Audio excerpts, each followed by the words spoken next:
talking but don't want spoils, so I will just tab you up, dude. Yo, Chaz, what's up, buddy? Of course, yeah, I appreciate that, man. Oh, excuse me. Just wolfed down some more food. I appreciate that, man. Let's get her going here. Gonna chug some coffee, that's for goddamn sure. You don't eat that much food without feeling it a little bit, you know. No. Charge her headphones in case we make it into the gym tonight.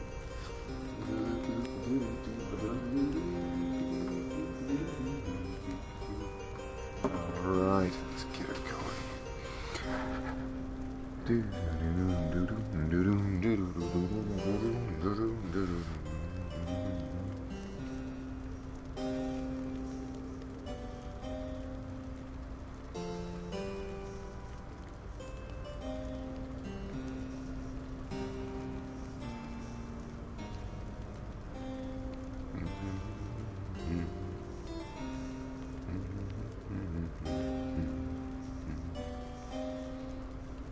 That's not what I did, no.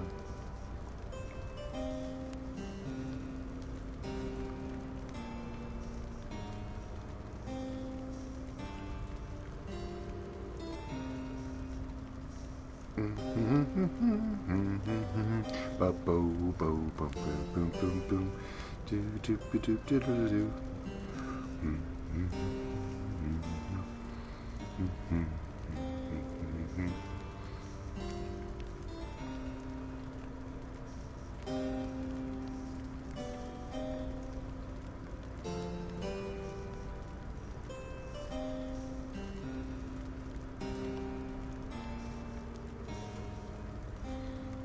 Alright, cool. I'm here, I'm back, ready to kick some ass. Let me just fill up this water here. Fucking cherry heads, say some fucking words. Let me get on this guy. Episode 6, everyone. So in the last one, we passed the second liberation rite. Can't believe 6 episodes, I've only done 2 liberation rites, this game's crazy. And now we have Madam Jodi and Mr. Hedwyn free into the clouds. Let's get into it.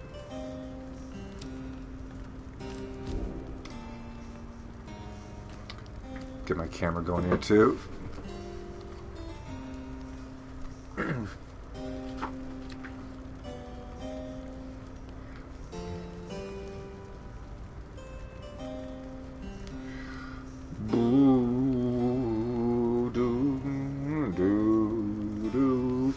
Boo boo doo.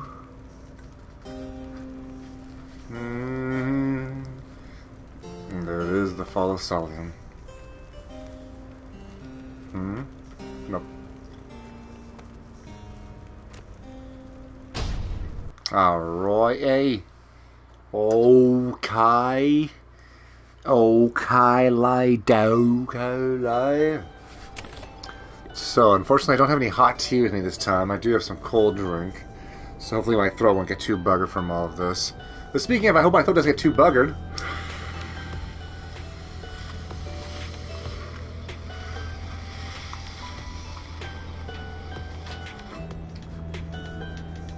Oh, pitter patter, let's get at her.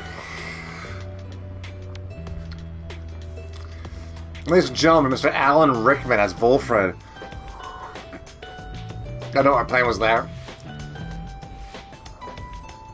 Ah!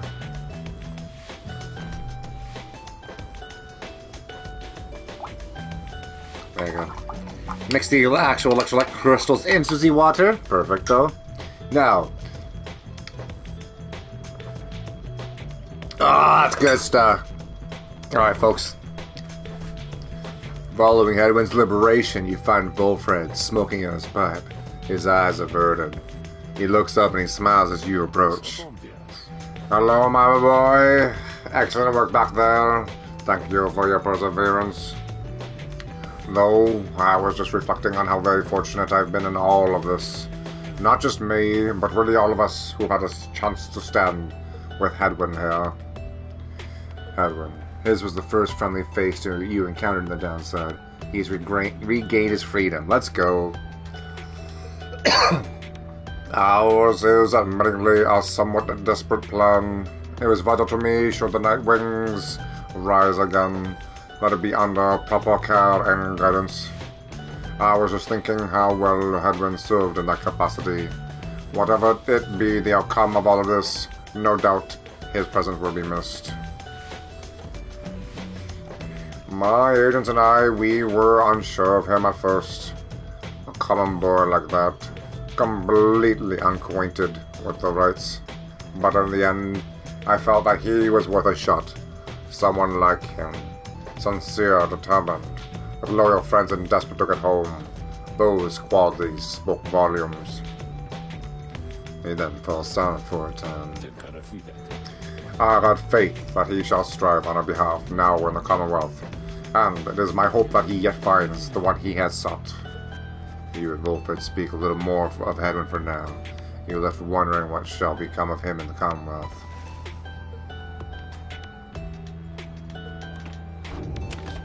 Oop. Wait a tick. Fruit! It's like $4. 4 whole bucks. Bloop. Wow. Wow. Good. Continue your journey. So, no more Jodario voice. No more. What was Hedwyn's voice? Just my voice, but with more nasal to it. Hello, my friend. How are you doing today? A small landing in the dark side of the sacred mountain. Volfred indicates you can wait the next cycle of the rites here. As always, peachy keen about it.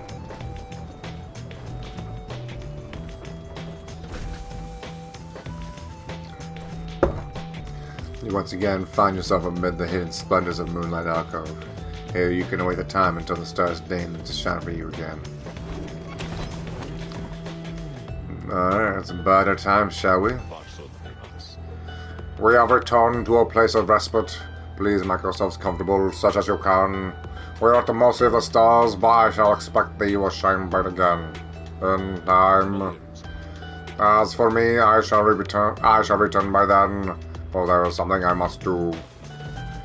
There, from atop the sacred mountain, you gaze down into the abyss that is the downside. You wonder when the stars shall align themselves once more.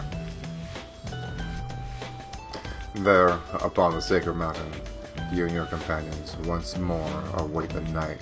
The stars begin to shine again. The plan of which you are all part of is set in motion. The Commonwealth, a nation that stood almost for 1,000 years, is in turmoil. If your companions return there through the liberation rites, what sort of place shall they be coming back to? Many moons pass. One evening, amid a downpour with no interest whatsoever in relenting, Volfred requests everybody to convene. You understand he has an announcement of some sort.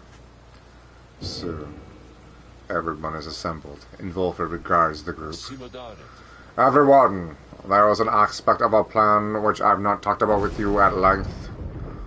Look around at your companions. What do you see in them? He lets the question hang around a moment in the air. I'll tell you what I see in all of you, in all of us.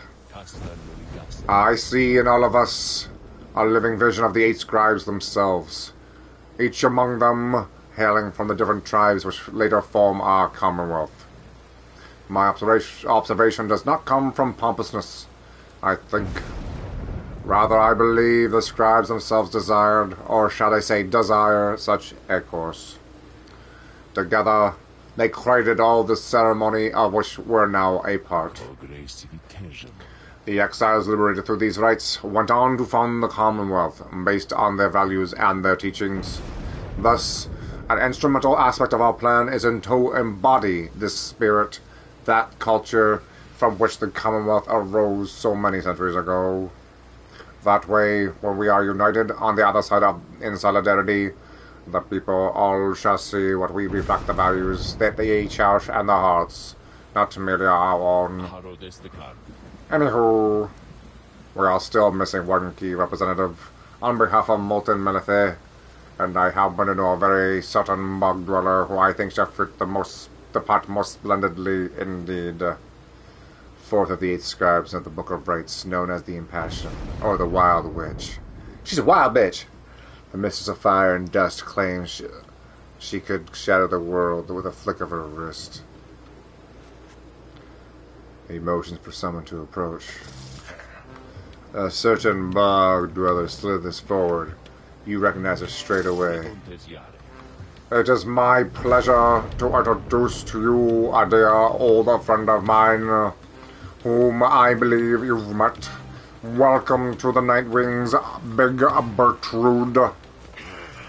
The bog dweller called Big Bertrude utters something guttural by way of greeting. We are to understand that you've required further aid from us. Yes, dear Bertrude, the time has come. Bertrude here is far and away the most accomplished alchemist whom I have ever met.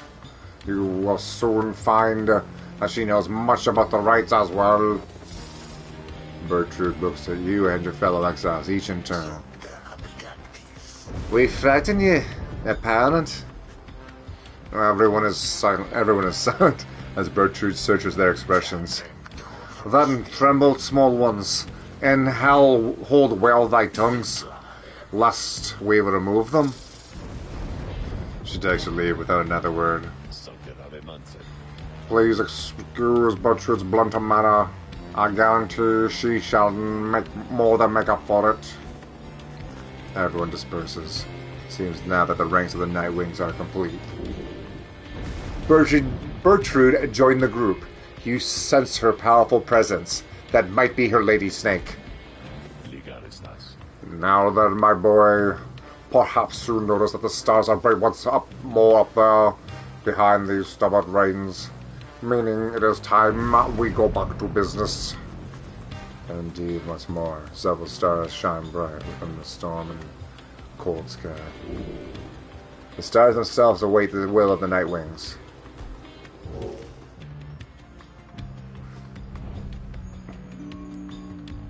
Trieste, Lu, Melithe.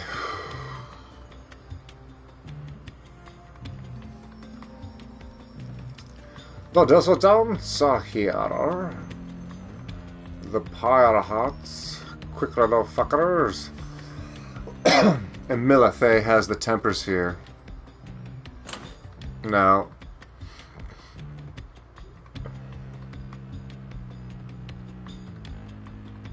Led by Dagbart, the most likely one I have a chance of playing.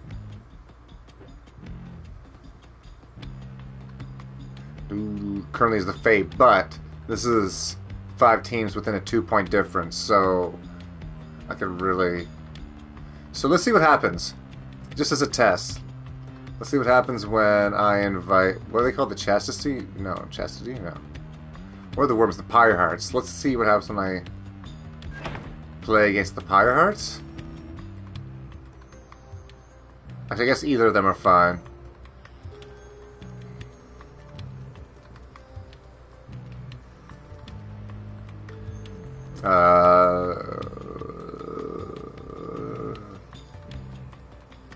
Let's go.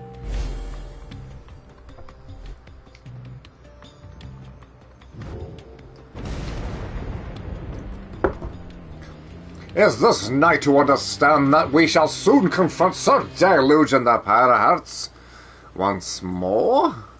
Then, this is to be most exciting, most arousing, most alluring.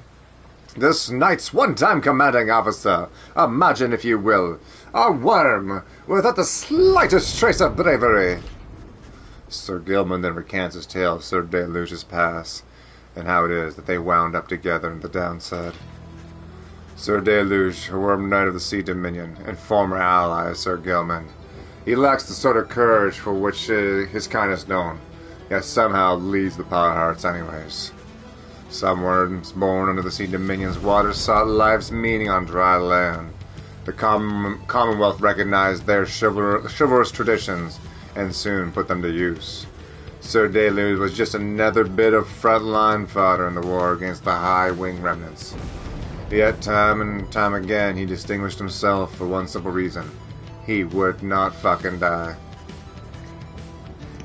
His unusual instinct for self-preservation kept him safe in many battles, and over time, he was repeatedly promoted for lack of any real competition.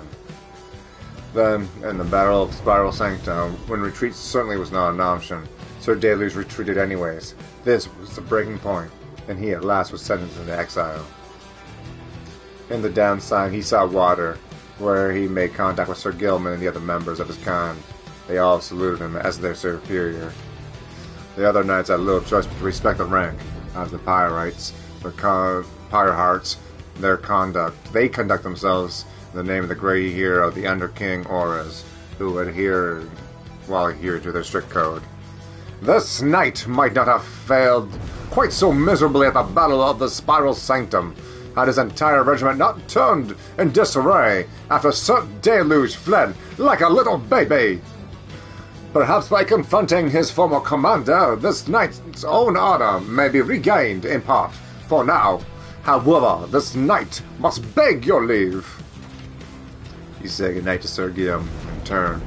There's no time to make flight preparations now, though in the morning you'll press on once again. Continue the journey, hit up the ship.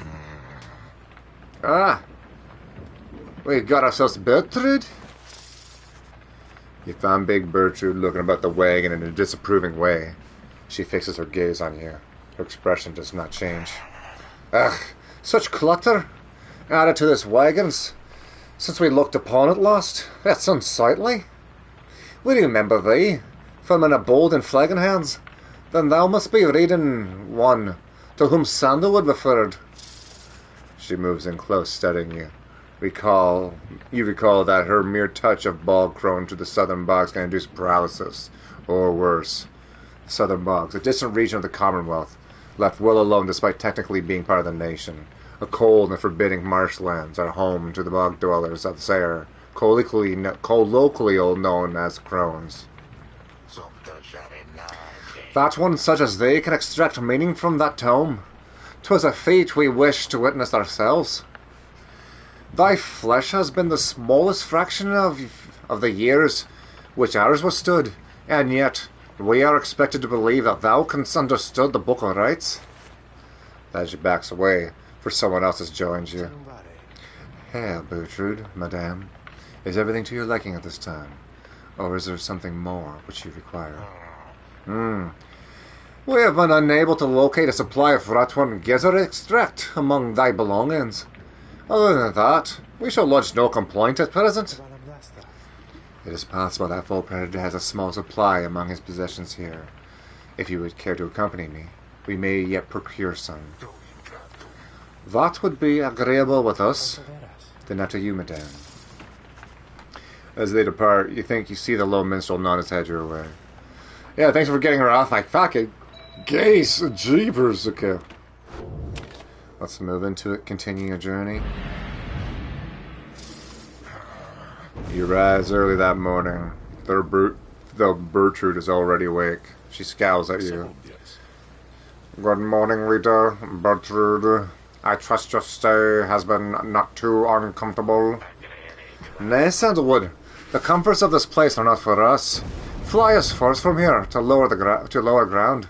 Let us get on with all of this. The reader here shall do so. The reader here shall do so once the group is ready. I thank you for your patience. Alright. Let's chip cheerio the fuck out of here, yeah? Okay, great. So now I got like a full cast and crew here.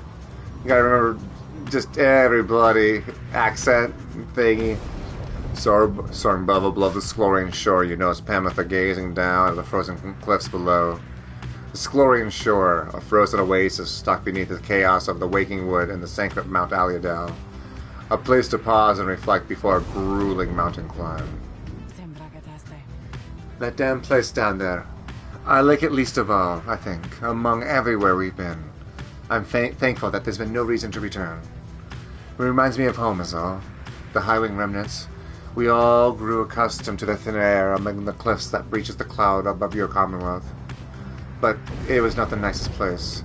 Little wonder that my sisters settled for rather warmer base of operations in the land near here, near Trista. Anyway, I'm pleased to have spent as little time as possible near here. Let's fly on by and go about our business. I think Tamis is the only voice that I really don't have a beat on it. It's supposed to be like British lady. Aha, sorry.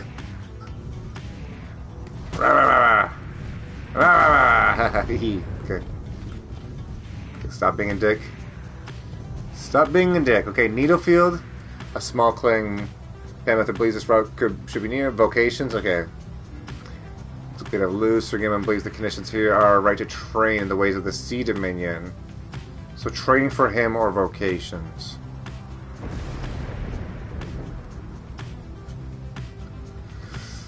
Do I trust this?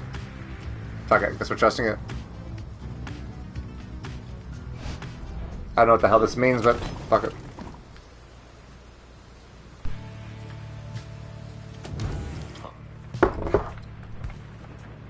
What is it? Volfred appears to have finished sealing some sort of document. He smiles as he approaches you. Hello, my boy. I was just on my way out to make a drop. Report of bigger progress. Our supporters on the other side would like to know. It is not clear to you as yet exactly how Volfred is able to communicate with agents in the Commonwealth. We have our ways of making certain that messages manage to make their way to whom they need to reach, most of the time at least. It's not exactly as the most dignified as methods, but the messenger imp is as hard-working as the rest of us, or dare I say, a more so.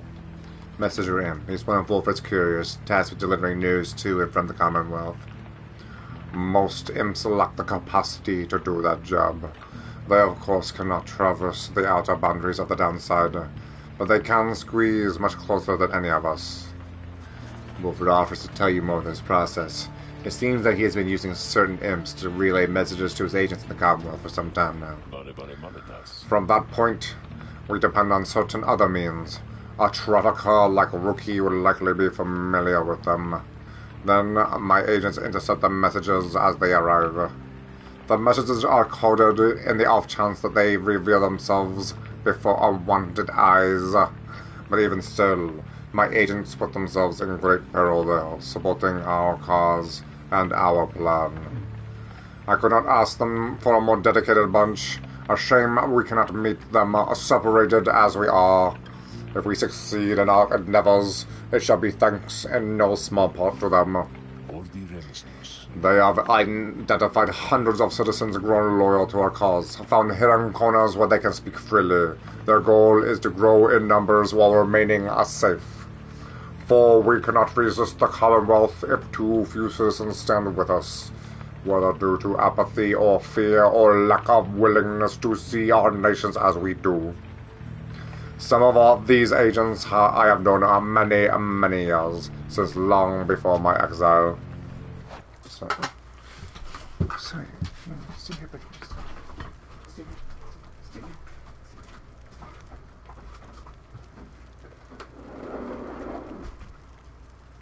here. Okay. And B. I gotta keep you inside for a second here. Some of these many were my former students from the days before teaching at Hogwarts. It was clear then who among us did not take the common view. These days I report to them our progress and they in turn report theirs back. From that assessment I update the estimation of our planned success. Our chances of success increase substantially each time we liberate one of our own, but those loyal to us in the Commonwealth slowly gather strength, regardless knowing of our efforts. Thus we do inspire each other, unlike the dynamics from which I see among the Nightwings. Yeah. Now good afternoon then, reader. I have a delivery to make. He strides out of the way again, bearing the sealed message. He's such a good boy. Alright. Judge Sir Gilman's sparring contest. He wants you and another volunteer to help him hone his skills. Hello, my boy. You're such a handsome boy. Come on up. Come on up. Yeah. Come on up. Yeah. Jump up first, and then you can turn it around. And there he is. And there he is. There he is, the Mr. Handsome Huggy Bear. The great, fantastic, jolly, happy puppy bear. Mr. Smiley Boy.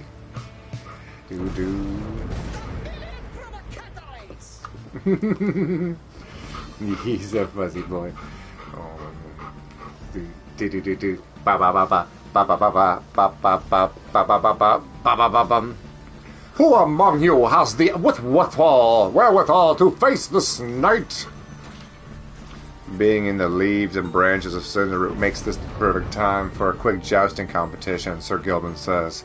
He just needs a partner. One of your companions step forward. You wish to fight someone, little knight? Then come.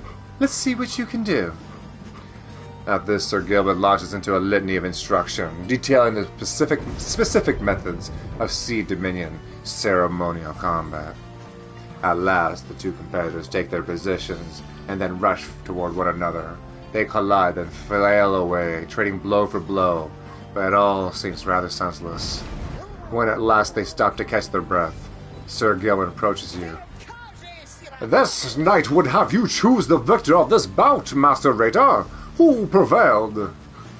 You have no idea how to evaluate what you just saw, but think it best to humor them. Who won the joust between Sir Gilman and Pamitha? Declare the winner as Sir Gilman. Declare the winner as Pamitha. Declare a tie. Well, okay, so Pamitha's being a lovely, lovely, lovely sport, but this is Sir Gilman's hometown's, this is his day, his little thing for himself, but it's probably best for his psyche, to be crowned the victor here, yeah. Perhaps what Sir Gilman needs is a sense that he was a worthy opponent. The true winner, if this just was you, for having witnessed such a ludicrous exchange. No, that's the definite third place decision. This, though,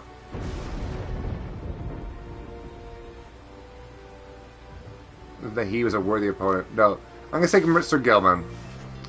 You declare the winner is none other than Sir Gilman himself. He beams with pride. It seems this knight yet retains something of the ancient methods of his kind. Pamitha congratulates him on an honorable fight. Very lovely. Sir Gilman and Pamitha gain +2 to quickness for the next fight. Yo, let's go! What ho! Good for that! Well slapped, sir! Isn't that right, Mr. Puppy Bear, Mr. Slim Pickens, Mr. Wonderbird, Big Bird himself, the blonde canary? One flew over the cuckoo's nest. Yes, I know.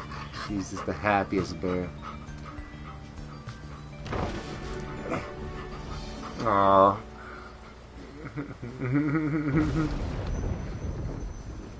He's such a huggy bear. I know.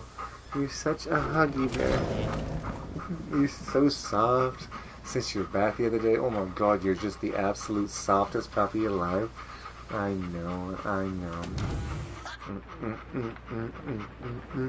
Puppy. Maybe I should have taken a vocation and given it to Bertrude. Sir Gilman is fuming in anger over something, so much that you are hesitant to even approach him. But you approach him anyhow. Exile is too light a sentence for this night. He then notices you and seizes up.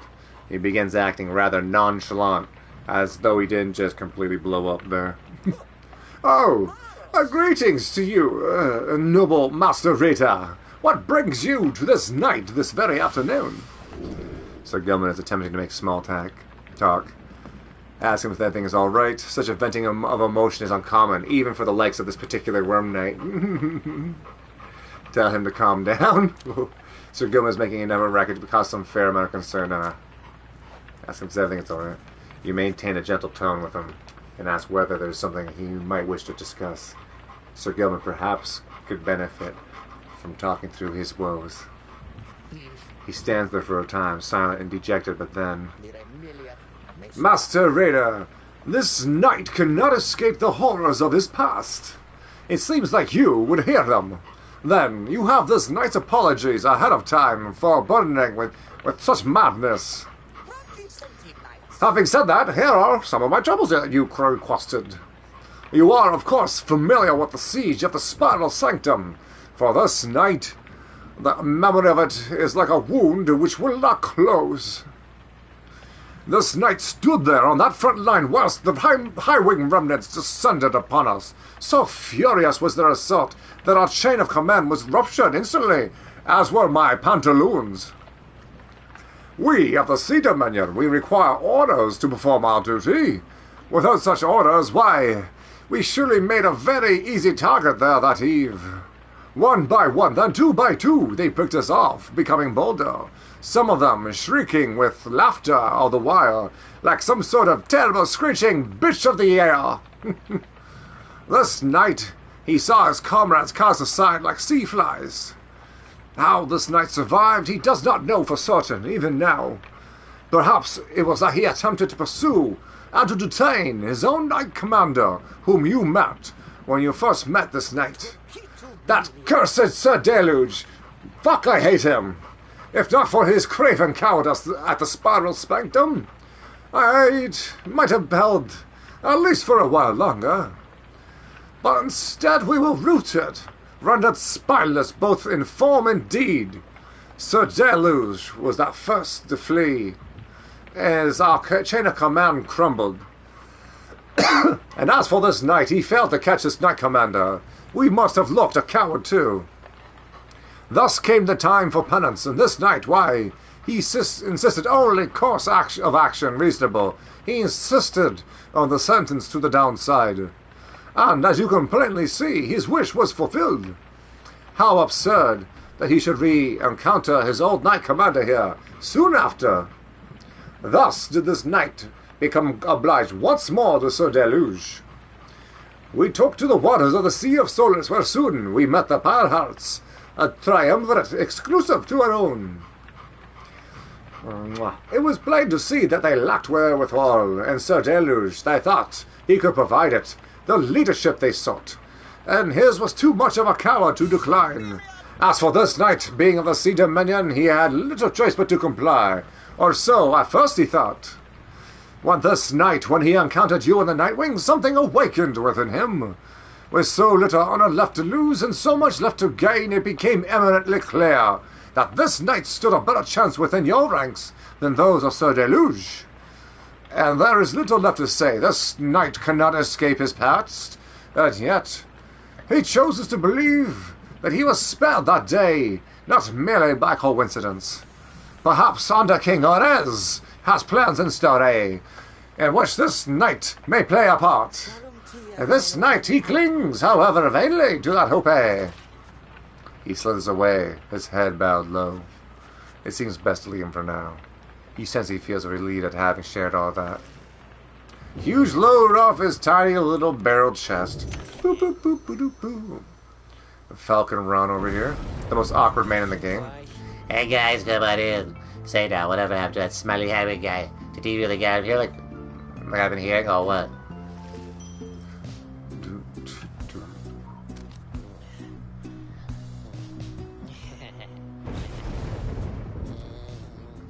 There's $80.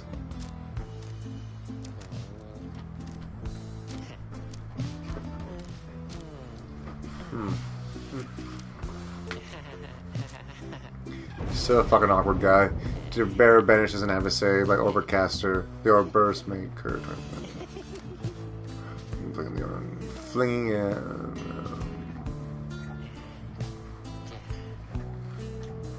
That's pretty good. Well, it's also really expensive, Holly, damn.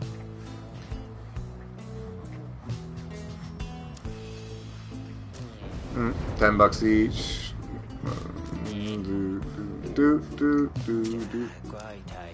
I'll leave that for now. I'll sell this.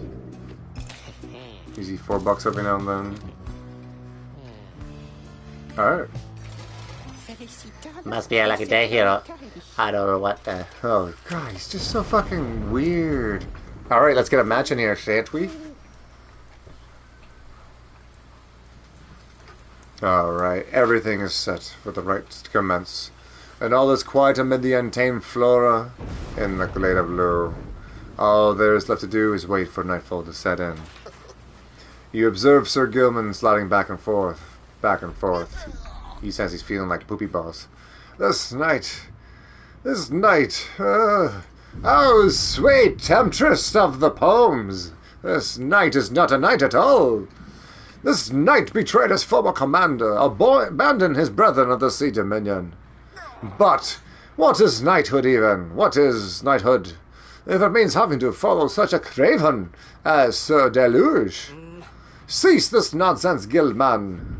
Focus on the right. Focus on the right. Focus on the right. He notices you, finally. Oh, hello there, Master Raider.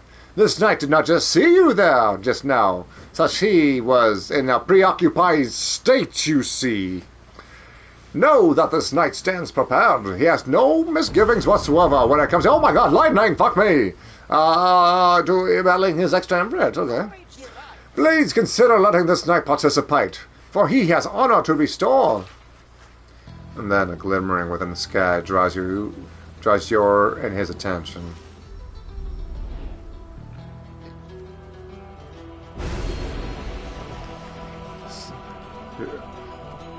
Proceed with the right. Let's see what we got here. Unfathomableness effect. The adversaries each shall have +8 to quickness, making them move faster. Fuck you. Let's see. The adversary shall be more cunning and quicker to react. So smarter? No, thank you. The adversaries have +8 to help them return faster. Start of the right, you shall automatically suffer 30 damage. At the start of the right, your adversaries gain 30. Jeez, I don't need to level up that much. Besides, I already have it on hard mode.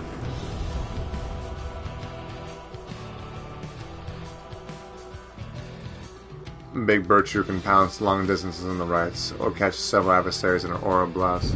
The much vaunted reader hath returned, and it would appear his ranks grow stronger. Consorting with the bog-crone Bertrude, are we? How very strange that you befriended her. Yo, narrator, what's with this hate? Your adversaries in this right shall be the Pyre-rates. Put out their flame and walk the path to liberty. You fucking got it, Broseph.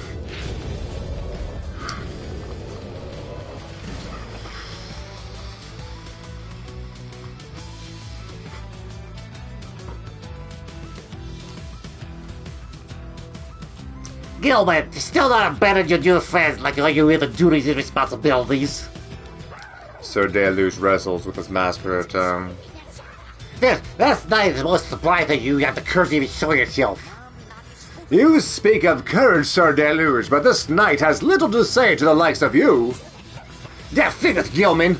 You are no aid at all. You're a teensy minnow scribbling in a sea of minnows many times your size. It was much more honor to you than you. Then something comes over Sir Gilman, but just as soon it phased. Sir Gilman slinks away. Disgraceful, you Nightwings! You're stupid to have taken that one in! And you are no good at the race! And another thing! We do not fear you! Oh, we are gonna shove this celestial orb so far up your ass. Hold up for a moment, reader. The cologne Bertrude slithers forth, wearing the raiments of the rights. Yo, Bertrude! You look fucking badass! Now that Bertrude is among our ranks, it would be best if you're familiar with her repertoire. You have no obligation to make use of her abilities, of course. Good Bertrude, please show the reader something of your aptitude. We expect thou shalt be soon inclined to test our sorceries to bear. Long have we studied these rites of thine. Let us show thee what we know of them thus far. The bog-crone Bertrude shows herself in full. Now I have to wonder what became of her accomplices. Of one accomplice in particular. You watch yourself around her, reader. None are sentenced into exile without sufficient cause.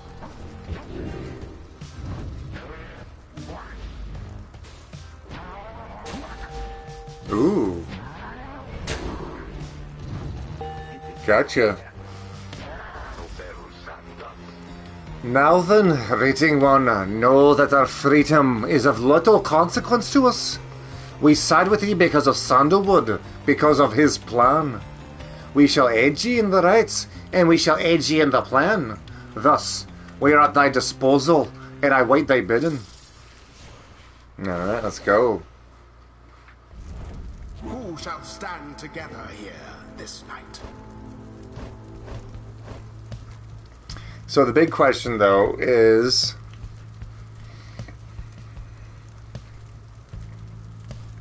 So we know that whoever we want to send home has to be in the top 3 XP.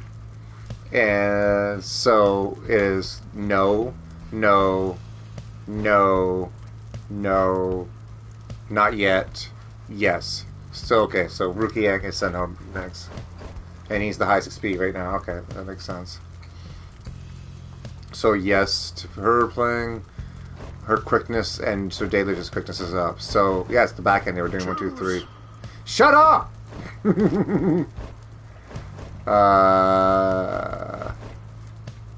Okay, and also so.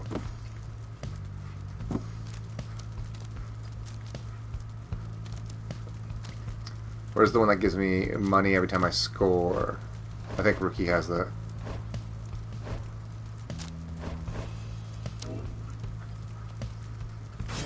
Sir Gilman. And this was the one that get money whenever I, yeah, banish someone. That's her.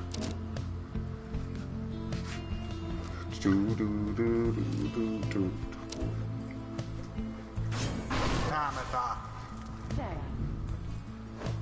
Oh, maybe I should have given that to her. Okay, whatever. I'll give ye.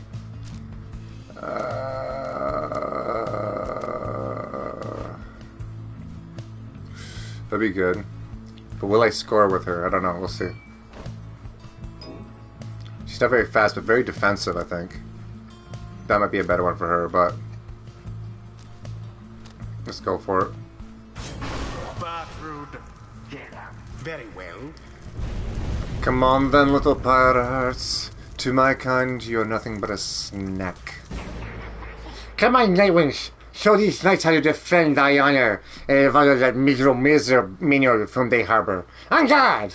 Fuck you! So, Deluge, you're just the worst. Alright, let's go. Begin.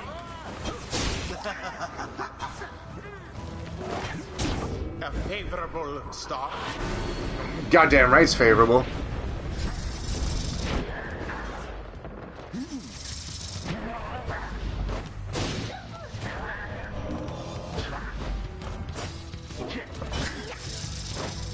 How did you get scored on from Bertrude? You suck. You suck.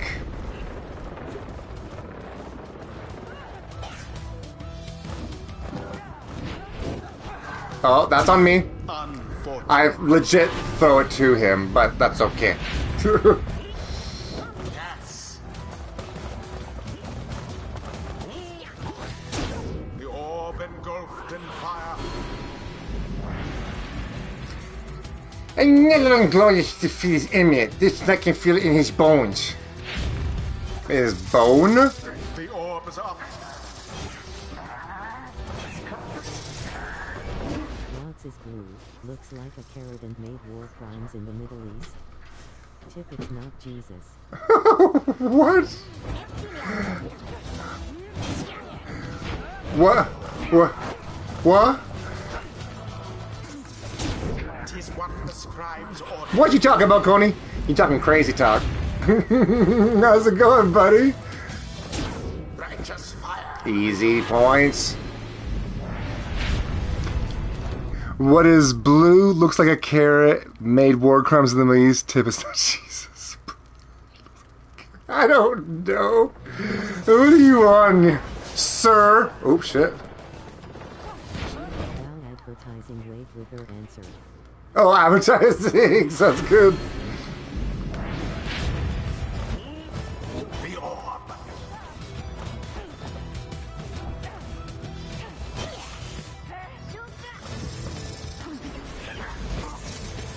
I am a doctor and I am gonna make a diagnose based in her answer. What the fuck? I'm ready. And- thus to greater glory. And 1 second, wait a second, 1 second. It's more like that and we are finished here.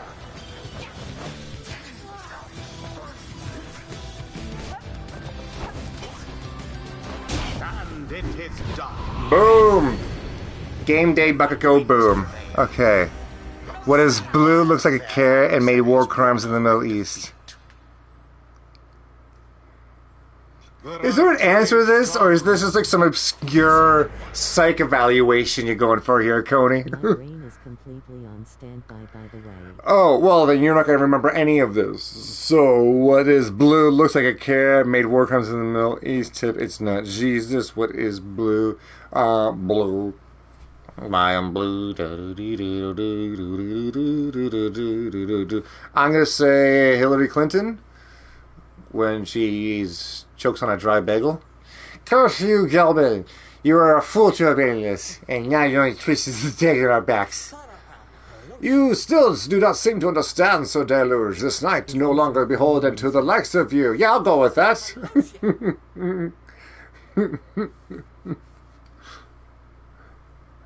This night, if it follows the parameters. This night is bound only to the path towards enlightenment. Your words ring false. You are fit to lead. Got it, and type it in to ChatGPT. Let me know what it says. Yeah, you know exactly what you are going. How's it going, dude? Are you still, like, challenged with the whole sleep thing? Is that what's going on? You call this night crazy, yet your courage is more a mere facade. And everybody knows, this night shall see to it. What a bet. Sir Gilman does not respond, although you sense the words of Sir Deluge got to him. Yeah. Yeah. Of the scribes. Yeah. Nice. Almost. The ancient crown Wait. called Bertrude opened up her eyes. Thus, does that grasp of ancient sorceries go ever stronger still? I thought she would have got the full green bar. What the fuck is this nonsense? Well, Bertrude's Pyre has less than adversary. She deals additional 5. Oh. If I have less Pyre, then she deals 5 more damage. Gotcha. Then Bertrude's Aura Blast arcs at a wider angle, but banishing adversaries on a larger range. The charge-up time before Bertrude can use Aura Blast is greatly reduced. While Bertrude's Pyre has less health than the adversaries, her adversaries deal 10 less to her Pyre. Yo, that might be OP. Whenever I'm losing, I deal 5 more and they deal 10 less. While Bertrude's Pyre has more. Okay, so while we're leading, she deals more. After Bertrude pounces on an adversary, she instantly recovers all of her stamina. While slithering, Bertrude uses 50% less stamina and moves 30% more quickly. Once per right after saluting adversaries, Bertrude turns into a fast-moving howler. What? Bertrude turns them...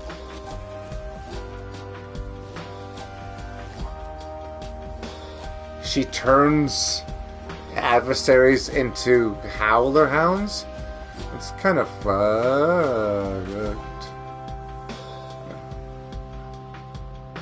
That's dumb. Alright, I guess I'm going defensive. Or maybe I'll... Yeah. Maybe I'll go 1... Because you get... What is it? 1, 2, 3, 4. So you get 1, 2, 3. Instead of that one, maybe I'll get that afterwards. When she's in the lead. She deals more points. But in the meantime, this The one. secrets of the Wild Witch revealed. Yep, some Narnia shit right there. until the next right. So, this diagnosis, Coney. How soon are we talking here? Just check my messages here.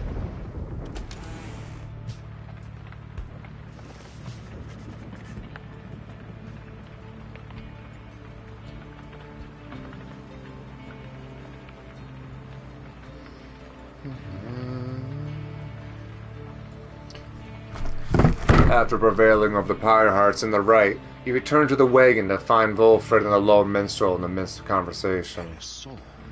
Most strange that this one star should be illuminated now. This is not what I expected. No, Volfred, sir. Then Volfred notices you there.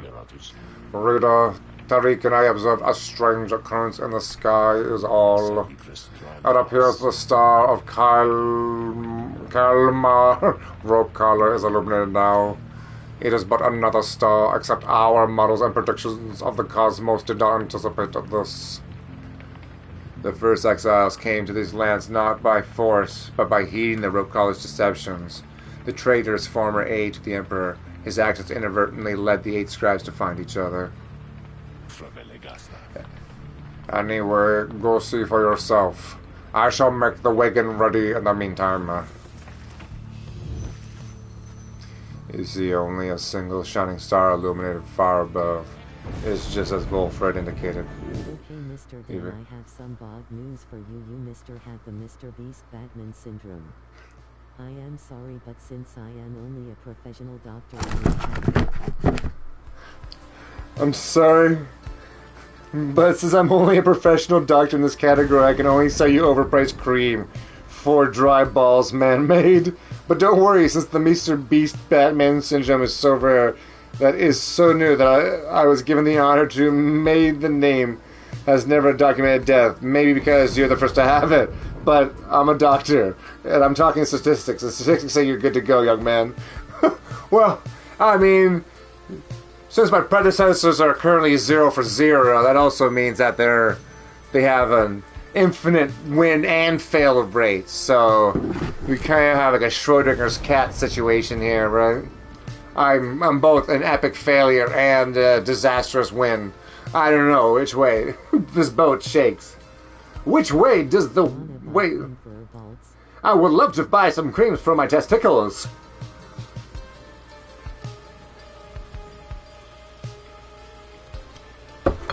How much?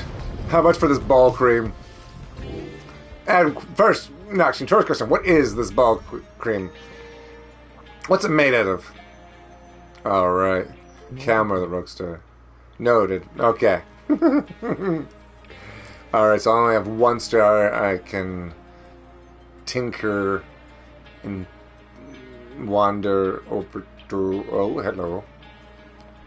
Gandroff the Grey? Okay, so where's the star? There it is. Let's get into it, Shunt. Feckin' mosquitoes! And we are summoned by the Isles of Kalmar, deep within the deathless tempest. Have you been there before, Tariq? So long ago, I scarce recall the time. Only the scent is the place from whence the creatures native to this land sprang forth. Rita, let's not concern ourselves with superstitions held about that place. We'll set for it at dawn, and see for ourselves what to make of it. Alright, at it. 2 livers, 5 gummy pack, and January 5th, 2nd total earnings from a bowling pro. Well, then what the fuck is it gonna cost me to get my liver? I'm gonna need one of them at least. Don't you know I might need a liver? I'm going to need at least 3 kidneys. Sheesh. Sir Gilman is in contemplative mood. He has been rather quiet, at least more than usual, ever since his confrontation with Sir Deluge. He notices you there and slides forth in a solemn manner. This night, he knows what he shall do now. When all of this messiness is over, Master Rita, We worm knights, we are born and raised to prove ourselves superior to all of the other billions of our kind, to lead our lives, however short, with glory. From the moment we shove past our wormling brethren in their egg sacks, to the very end, we are conditioned to excel, to prevail at all cost. And we are fantastic lovers, might I add. That's why there are so many of us. My cream has nuts inside. If you're allergic, stay safe. I can put your nut sauce on my nuts. I have a nut allergy upon my nuts. This relentless pursuit of glory, of fame, of self-worth, it leads most of this knight's kind only into an early doom, or in the case of Sir Deluge, it leads to a life of falsehood. A life of low deceit, abusing one's fellow worm knights, shirking one's responsibility, living in constant fear. This knight cannot abide his former commander, yet pities him. I say fuck him. There must be more than honor than to lead a life engulfed in endless conflict. Then he looks at you intently. This knight shall ever seek that honor out. When all of this messiness has ended, Masterina. Thus he vows to you, and he is ever grateful that your guidance has led him to this new awakening. But until such time, this knight is duty-bound unto the Night Wings. The fulfillment of our plan and our pursuit of freedom, is to be his final quest. The plan. Volfred's ambitious plot to spark a revolution in the Commonwealth as peacefully as possible. The plan's current probability is 44. I think that didn't change since last time. We stand. That we went from war crimes in the Middle East to the Mr. Beast Batman syndrome to me selling you a man-made cream for DR. For dry balls. I mean, you're talking to a streamer who self-diagnosed got ADHD. So yeah, that's all par for the course, bro. I can handle that. I can hang. I can pass the vibe check on the madness that is this conversation. I can hang. I'm still cool. DanDan's still cool. For what awaitens afterwards is no mere quest. Then honor that this knight has sought. It cannot be fully achieved through knighthood, can it? It requires something more. I trust you to understand. He slithers off, his head held high, though not merely in pride. Something has changed in him. Ooh, permanently! Oh, snap-a-doodle! +2 to presence permanently. That makes my nipples randy. God damn. That's excellente. I knew you were my favorite. Bigger aura. Let's fucking go. Alright. Let's continue your journey. Bigger presence on Gilman. Oh, yes! My dynamic and terrifying girth, it expands. Peanut, did you lick this pillow? What the? Oof. Yeah, he did. Alright, where to?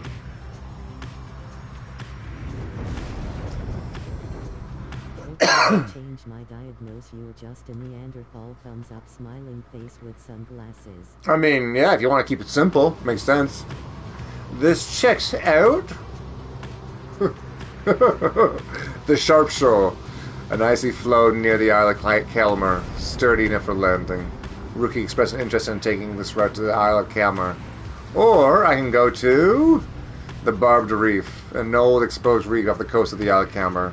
Pamitha thinks this may be a more restful current toward the Isle of Calmer.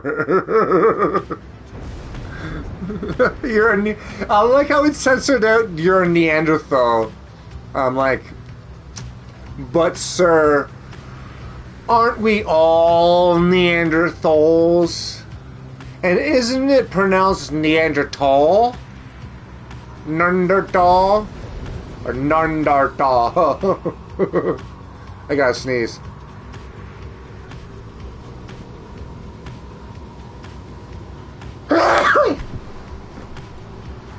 I'm okay. Volfred joins you as you.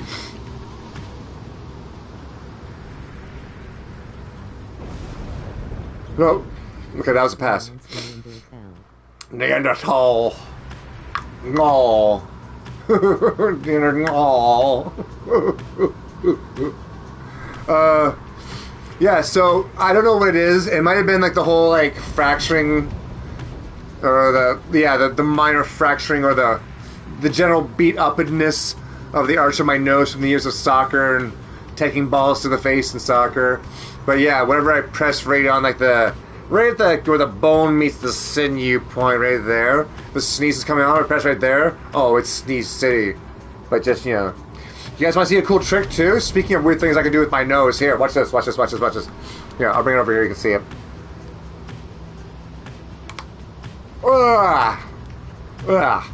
Yeah, another thing that soccer taught me. Okay, 1 second, I gotta change this. Pretty fucked up, eh? So, yeah, I'll do it again. I'll show it. Wait a minute. I don't know what's going on with these colors today.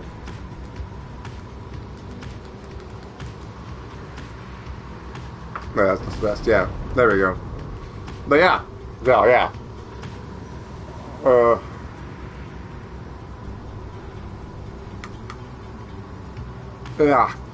Yeah.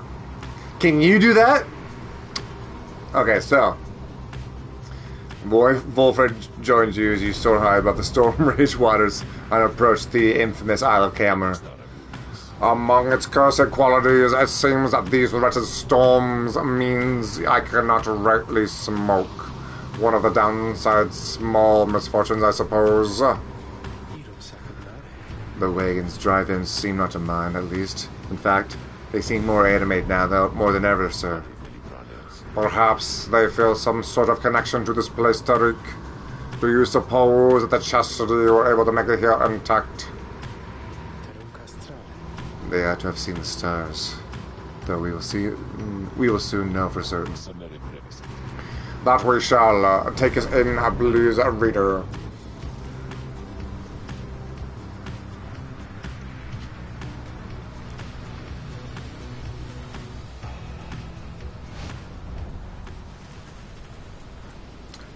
You make landing within the deathless tempest, far west of where you the first breach through to the shores beyond. You wonder which sort of the celestial landmark lies hidden amid these waters, though for now you have some time left before continuing onward. No new conversation. Gaze into the abyss. There is little to do at sea but stare into the waters. Having arrived at the boundless waters of Barb Reef, you find yourself lost in thought, watching the horizon in the Barb Reef, an old exposed reef off the coast of the Isle of Camer. It used to go by Barbara, but decided Barb sounded much less formal. And then, call it a day, reader darling. Come morning, this sea will be just as you left it. Pamitha leads you back to the wagon's cabin, where the others are waiting. Together you share an entertaining conversation and a decent meal, courtesy of Volfred, who caught a fresh catch earlier. Your companions gain +1 hope for the next right. Let's go! Let's go! Alright. What do we got up here? Tiny tempest. Entertaining, but would unleash calamity if ever exited the bottle. A keepsake from the deathless tempest. Boop. Bop. Nah. Pamitha is staring at the window as you approach. I miss flying, reader darling. Take it from me. It feels as good as you'd expect. It's not enough for those Commonwealth brutes to cast us down here. If they get the fingers on it, they can. Stop and hit the goal post. I don't know why, but my handmade. Let me see here. I once injured my hand in a football match because I ran so fast that I couldn't stop and hit the goalpost. I don't know why, but my hand made a weird sound for about a week. Like when you solve a puzzle in God of War and all the machines frozen at ice activated. Yeah, well actually, not like European football, but like American football. I'll see if you guys can see this, if you can tell on the camera. So my first break or fracture I ever got was actually from catching a football. I'm not sure if you can see that little lump on my pinky stick out. It's supposed to be a straight finger, but you can see how it's kind of crooked I know, so it's the angle too. You can kind of see how it's crooked, but you also see it kind of lump out there. Another example, if I bring it up to the camera here, is if I have, I don't know if you can tell from this or not. Yeah, see how that one just got that sweet ass angle to it? It's got like that mountain peak. This one over here. So this is the one I broke, clearly. I fractured it. And that one was, I was playing football with a few buddies. Not his fault. I was in grade 7, I think. Grade 7 or grade 8. I was still in like regular public school before I got off to high school. And a football was coming my way. And a buddy was blocking on me. And he kind of like did one of these and hit my arm. And it did that. It was going to catch in my hands. My hand went in, words like this. And instead the football hit my pinky just square on. And it just buckled it fucking hard to the part where it's essentially from this knuckle, it wasn't a crack, it was a hairline fracture all the way kind of through from the second digit to the connecting digit. And to this day too, right here, I have a little bit of a lump, a little bit of a bump, which is just like, I think I got like a little chip of bone, a little piece of bone, just kind of, you know, just a little nubby, like a little bubble I can play with. And, you know, it just feels like a little piece of dice under, yeah. So much dumb shit, but I guess God is on my side. Dude, honestly, the amount of shit that I've got into, I have this fracture, I've kind of fucked up my nose a little bit, I think I got a concussion, from headballing in soccer. I think I got 1, maybe 2 minor concussions from headballing in soccer, like in really like competitive shit. But yeah, as far as breaks, I got very, very lucky that I never got any breaks, fortunately. A lot of falls, a lot of beat up, a lot of getting the wind knocked out of me in soccer. But yeah, no, like I was playing like rep league soccer for the longest time there. I did like house league hockey, just like local hockey, just for fun in the winter. But I did like higher end soccer. That, you know, the family was good enough to drive me quite some distance, quite a long distance, just to get me to play soccer every week. Yeah, well, what are we even talking about? I kind of lost this one. Let me ask you something then. You've done a thing of two. What do you say? I had was a split tongue, though I know shit walked of.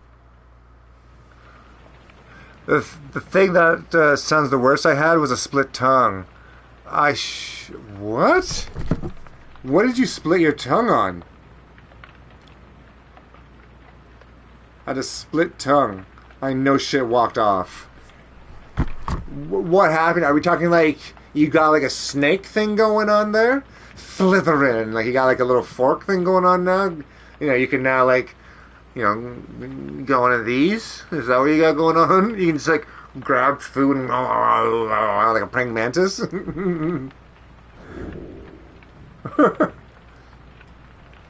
Explain yourself, sir. I clearly have questions.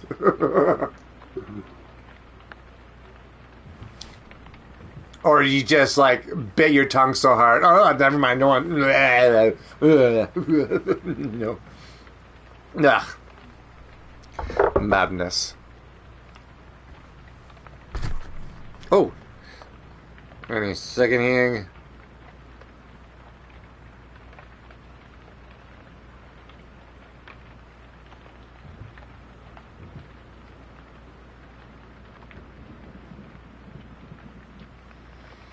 Okay, I just messaged Sweeta, asked her if she wants to do some, she says she wants to do some butt shots. If anyone wants to join us for some Apex. I'm not sure if we have a third or not, or if Sweeta prefers just to do a duo with me tonight. I'll let her be the judge of that one. But yes. Pamitha, what is your know? What you want to learn about the hops? Well, what I want to know about the hops, you see, is, you know the vines that they cause? The hops, the hymen ramens have just spoiled the Commonwealth for an entire age. Oh my god. Batch as. So, you know that they have suffered the long held and meditative to the hops in the Commonwealth has led bringing advice to Rowan. How about that voice? We'll do that for a while? Okay. So you know you share your common ancestor. It said that some of the ancient hops relinquished their wings, and that's when the conflict began. And you know, a lot of our kind come with rumors and folktales ought to be taken with a lot of Alright.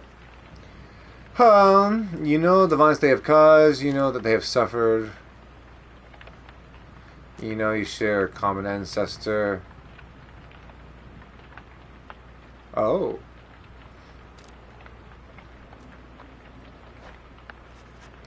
You understand that long ago there was a tribe.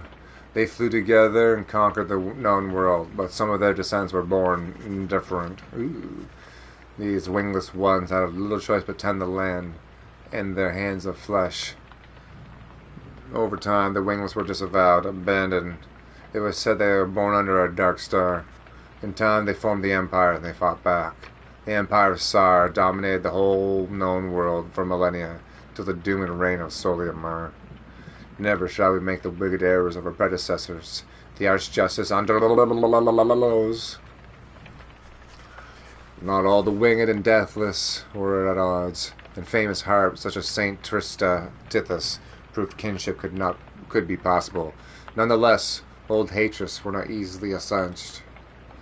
Fifth of the 8 scribes of the Book of Rites, known as the Disciplined, or the Blessed Born, the eldest of the harp matriarchs. She anointed the Book of Rites and gave its words their power. Oh. That is fairly accurate up to the account of things. So, in a manner, you yourself are like a brother to me. Aye, yes, yeah. My kind certainly aren't known for their good sense of humor. I can tell you that. Great in sports and some kid hit my head and I bite myself. Yeah, it's from a bite. Oh. I walked it off and after school my mom asked. I walked it off, and after school my mom asked why I didn't tell anyone. So we went to the hospital, but the only free doctor was a woman coming out middle, and oh yeah, from the operating room, yeah, covered in blood, then tell us go somewhere else. Then we went to my normal doctor that was closed because of vacation, so we went to a dentist that told me just to drink tea, and here we are. Can't even see that I had this injury. Yeah. So my little... Oh, fuck off. My little fuckery with my hand, with my finger, is... Yeah, I kind of walked it off, and then I went to... It was during recess, of course. Then I went back into class, and my teacher was still sitting there, and she's like, Dan, what are you doing here? And I just sat there. I just, like, walked away from my friends, just like, this doesn't feel good. At first, I was like, fuck! And I just started, like, screaming, and the guy that hit my hand, like, what the fuck? I just, like, blamed him, and I yelled at him, like, fuck, man, you fucking fucked my hand, man, fuck, it fucking hurts, fuck, and at this point, I think I'm, like, what, 12 years old, and it's going, fuck, and just, like, raging out. So I go into this, not even in class, it was one of those, like, I don't know what you call them, it was, like, the room outside, like, the porter room outside of the school, and I just, like, sat down, the teacher was like, it's recess, why are you back already? And I'm like, my fucking finger, and she's like, what? And I'm like, yeah, fucking, this is what happened. She's like, oh, okay, and then I'm just like, oh, it really hurts. It really stings. And she's like, okay, go up to blah, blah, blah. They'll give you an ice pack. They gave me an ice pack. And then the lady there was like, you probably should call your parents and get this taken a look at. I got an x-ray on it. They called me the next day. I was in school. They just gave me some like painkillers. So I was in school with like a little piece of aluminum bent around it with painkillers in me. I'm like, really fucking hurts. And they called me the next day and said, no, it's nothing. It's just, if anything, you just kind of like buckled it and sprained it a little bit. I'm like, what the fuck are you talking about? Okay, sure. And it was like 3 days later, like I got my parents to call the second night, being like, my hand's fucking killing me. Like, does not feel right. This isn't just like a little sprain. And 3 days later, I'm at school, and the teacher calls me aside, and like, yeah, the hospital just called, and they said they made a mistake. There was an error. There's nothing wrong. You actually have an 1.5 inch long hairline fracture down your pinky. I'm like, oh, great. Oh, my God. Thanks for letting me know 3 days later that my finger is kind of switched. Oh, you crushed your skull. Ice pack. Oh, oh, you have stage 4 cancer? Ice pack, yeah. Put an ice pack on it. Oh, okay, everybody. There's sweet.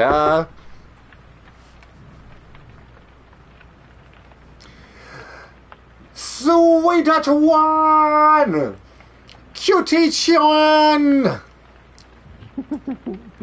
Hola. Hello? Edo?